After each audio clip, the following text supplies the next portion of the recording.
Magandang araw mga kababos. Narito ang latest news ngayon sa PBA. Kyler Kelly paparating na para sa Converge. Mikey Williams pumirma na din sa Converge. At Converge may 3-team trade pang niluluto.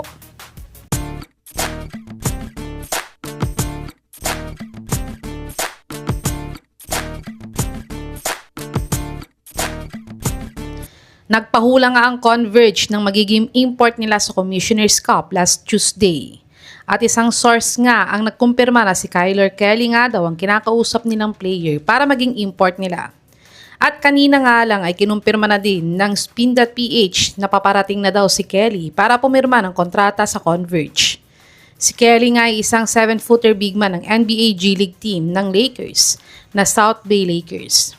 At siya ay uma-average ng 8.3 points, 7.3 rebounds, 1.8 assists, 0.3 steals, 2.4 blocks, 73 field goal percentage at 57% free throw shooter sa kanyang 2025-2026 NBA G League season. At dagdag balita pa para sa Converge ay itong si Mikey Williams nga daw ay napapirma na ng Converge. Si Mikey nga ay 3 seasons nang hindi naglalaro sa PBA. Kaya tinrade na lang siya ng TNT sa Converge kapalit ni Heading. Pero hindi pa din agad pumirma si Mikey sa Converge dahil nagtatawaran din sila ng kontrata na gusto niya. Ngunit si Mikey nga ay 2 times PBA Finals MVP kaya talagang pinilit ng Converge na makuha siya. At ayon nga sa legit reports ng Spin.ph ay pumirma na nga daw si Williams ng 1-year contract sa Converge. Kaya't lalong ang lumalim ang lineup ng Converge ngayong Commissioner's Cup.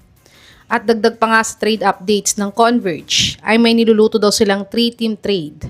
Ngayong buwan nga lang ay na-acquire nila ang scoring champ ng Philippine Cup na si The Beast Calvin Abueva. At nakakuha pa sila ng 7-footer na legit NBA big man na import kay Kyler Kelly. At ngayon nga ay napapirma pa nila ang 2 times Finals MVP na si Mikey Williams. Si Williams ay nag-average ng 16.1 points, 4 rebounds, 4 assists, 0.8 steals, 36% 3-point shooter at 63% free throw shooter sa kanyang last PBA 47th Governor's Cup. Kaya't lalong lumakas nga ang lineup ng Converge para sa Commissioner's Cup.